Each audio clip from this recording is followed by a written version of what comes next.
Estamos aqui no programa de entrevistas da Implant News, 10 anos comemorativos, e estamos com o professor Dr. Hugo Nari Filho, que é mestre e doutor em cirurgia, traumatologia bucomaxilofacial, cirurgião do PI Brandmark Center de Bauru e também coordenador do curso de mestrado e doutorado da Universidade Sagrado Coração de Bauru.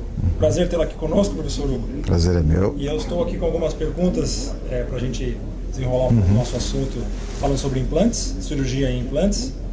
E eu gostaria então de dar início uma pergunta que eu considero que é o calcanhar de Aquiles dos cirurgiões dentistas que fazem a prática da implantodontia, que é: qual que é a tua opinião sobre aumento vertical na região posterior, principalmente de mandíbula?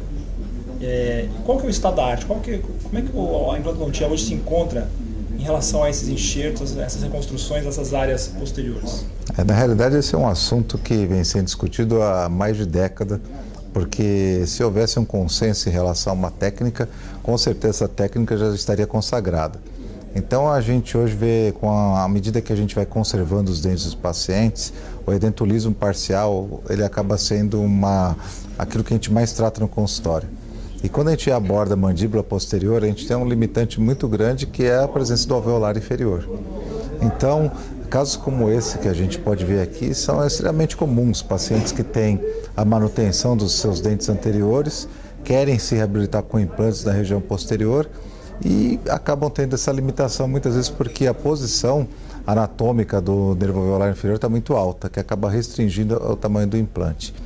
A gente tem no tratamento desse paciente, pelo menos do meu ponto de vista, um grande fator limitante, que é o tempo que você tem para poder reabilitar. Porque quase todas as técnicas de aumento vertical, onde você vai regenerar a parte óssea, você vai precisar de um longo tempo de espera. As técnicas hoje baseadas em osteopromoção, que é a utilização de barreiras, a utilização de biomateriais ou mesmo de proteínas, elas exigem que você tenha um período de neoformação óssea muito lento. E isso, você deixar um paciente que é portador de uma PPR, de uma prótese parcial, durante 10 meses, 12 meses, muitas vezes no meu consultório fica inviável. Então, a gente tem tratado esses pacientes basicamente através de ou implantes curtos, desde que isso seja possível, ou uma técnica que hoje está voltando à moda, não digo a moda, mas que a gente está resgatando pelos recursos técnicos que a gente tem para executar, que é a lateralização. A lateralização de nervo, justamente eu ia abordar isso porque quase todas as técnicas de aumento de volume, né? Ou você vai utilizar um enxerto autógeno, ou você vai utilizar um enxerto homógeno, ou você vai utilizar a técnica de osteopromoção. São as maneiras que você tem para aumentar verticalmente aquela região. Já ao passo que, se você quiser usar o que o paciente já tem e que é muito mais rápido, aí você ou vai ter disponibilidade o implante curto, ou então você vai ter que fazer a lateralização. Aproveitando essa sua resposta, quando a gente pratica o procedimento de enxerto, que é feito um enxerto de reconstrução, no caso de uma mandíbula, por exemplo, que o prognóstico a gente sabe que é um pouco mais desfavorável por N situações, tanto de cirurgia de retalho, até também pela própria vascularização desse enxerto, principalmente se a gente usar um enxerto homógeno, que já é um enxerto acelular, né, não tem osteogenicidade nenhuma. Como é que você trata essa morbidade? Como é que está o estado hoje em relação à morbidade desses casos de lítio, tanto do sítio receptor como principalmente do doador?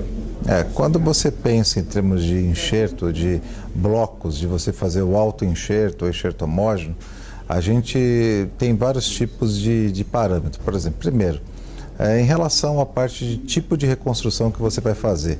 Se você pretende fazer uma reconstrução horizontal, você tem um rebordo em altura bastante satisfatório, mas ele não tem espessura para receber os implantes, essa é uma indicação clássica de você utilizar um enxerto autógeno, por exemplo.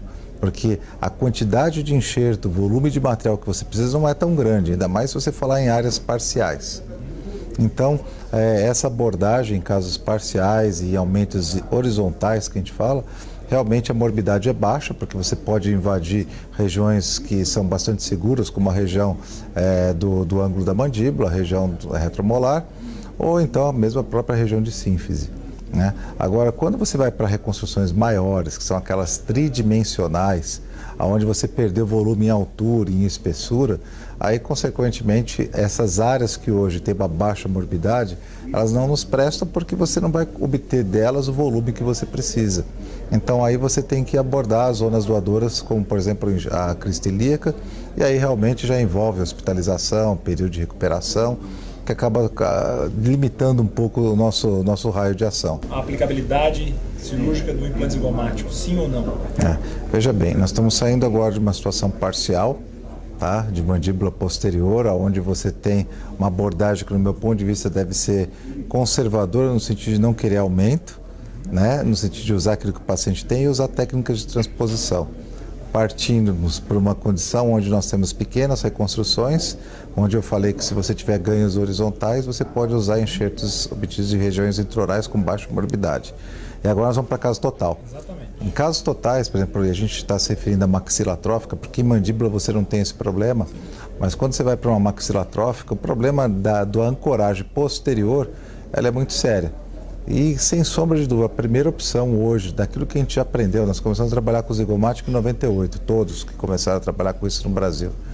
A gente hoje já tem aí um bom tempo, 15 anos ou mais de 15 anos de utilização de zigomático. A gente já sabe que o zigomático tem um problema clássico quando você trata uma maxila atrófica convencional, que é o problema exatamente da possibilidade de comunicação buccinasal e, a partir daí, a necessidade de remover o implante. Então, se você tem outra técnica hoje, que é segura, o único problema é o tempo, o bendito tempo que a gente estava falando antes. Você tem um tempo aí de espera de, às vezes, 1 ano, 1 ano e meio para reabilitar o paciente. Mas essa técnica que eu estou me referindo é o levantamento de seio.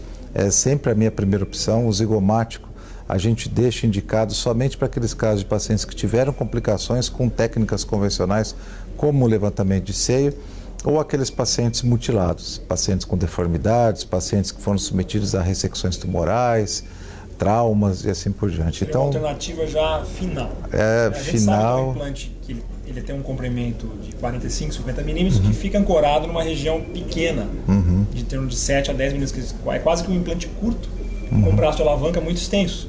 E isso a gente sabe que agora saindo das pequenas parciais reconstruções, entramos nas reconstruções totais, e aí vamos um pouco adiante. Em cima dessas reconstruções, qual que é a tua posição em relação a fazer uma carga, no caso de uma reconstrução total, imediata? Eu quero que você responda para mim tanto numa carga imediata parcial, fazendo um paralelo com a total, e também carga tardia. Como você enxerga isso na sua forma de ver, na sua prática, tanto com os seus alunos de mestrado, enfim, que também possivelmente fazem uma parte prática, caso não façam, na sua clínica mesmo particular? A carga imediata, na realidade, tem que ser um benefício com baixo risco. A hora que você não tem um benefício muito grande ou que o risco ele é muito alto, que você como dentista tem que assumir sozinho, eu acho que é uma contraindicação da carga imediata. A carga imediata, sempre que ela é feita em leito original do paciente, com estabilidade boa dos implantes, você tem um prognóstico muito melhor. Então, você fazer uma carga imediata em áreas onde você reconstruiu ou está reconstruindo simultaneamente, continua sendo um fator de risco e não há nada que te dê subsídio científico para poder indicar. Agora, você fazer uma carga imediata numa condição original, num paciente que tenha osso original, osso alveolar disponível, você tem que considerar outros fatores, como é a demanda funcional a qual aquela reabilitação vai ser submetida. Porque se aquela demanda funcional for exagerada, onde aumente o risco de você ter algum problema, consequentemente eu acho que não vale a pena. Eu costumo dizer sempre, chega um paciente portador de uma prótese total. No seu consultório ele usa a prótese total há 15 anos. Qual que é a sua obrigação, necessidade ou qual o benefício imediato enorme que você confere ao paciente fazendo uma carga imediata? Sendo que ele está usando uma prótese total há 10, 15 anos, porque ele não pode esperar mais alguns meses. Ele cai naquele imediatismo. Exatamente. Ele esperou tanto, ele quer resolver o problema dele em poucos instantes. Então, assim, você considera um pouco do parecer do paciente, mas principalmente você leva em consideração muito mais o estado da cavidade. A única exceção que eu creio nisso é quando você, por exemplo, está intervindo em áreas de extração em região anterior, áreas estéticas, porque ali a parte de reabilitação precoce da região com implantes tem direta relação com o benefício que você vai ter.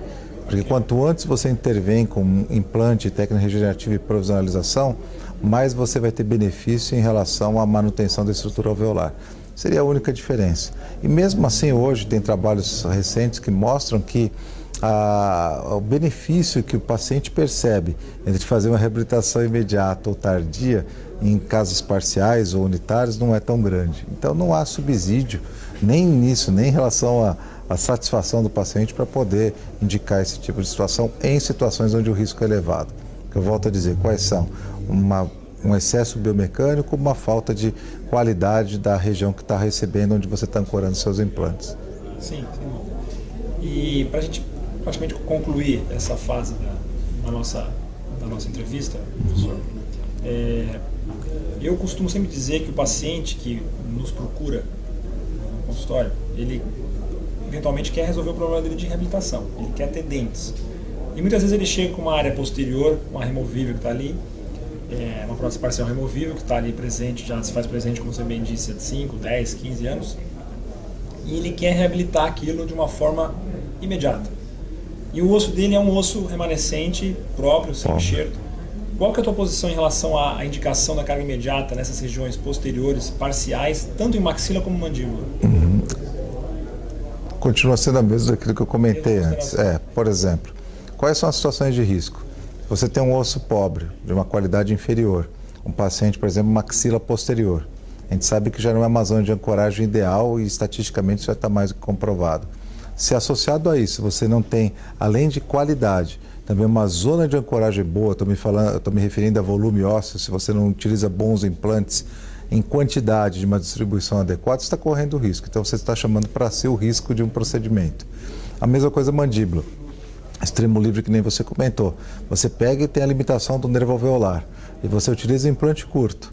Consequentemente, você está correndo risco, porque a demanda funcional vai ser muito maior, né, relacionada à área de ancoragem que você tem. Então, falar que a gente nunca fez é uma mentira, porque você vai ter que analisar a expectativa de cada situação. Agora, com certeza não é a situação ideal ou a situação que eu primeiro penso em carga imediata. É a situação onde eu penso em trabalhar com 2 tempos, até porque os períodos de osteointegração dos implantes que nós temos modernamente são curtos. Questão de 2, 3 meses, você já tem condição de fazer a reabilitação. Então, algumas coisas não justificam. Só uma região anterior, estética, de incisão. Aí, essa talvez seja a principal indicação para isso. Tem uma imagem que você gostaria de mostrar também para nós, antes de nós concluirmos? Eu gostaria então de agradecer a presença do Dr. Hugo Nari Filho aqui, nesse nosso bate-papo dentro do programa de Implante News. Foi uma satisfação recebê-lo aqui, Hugo.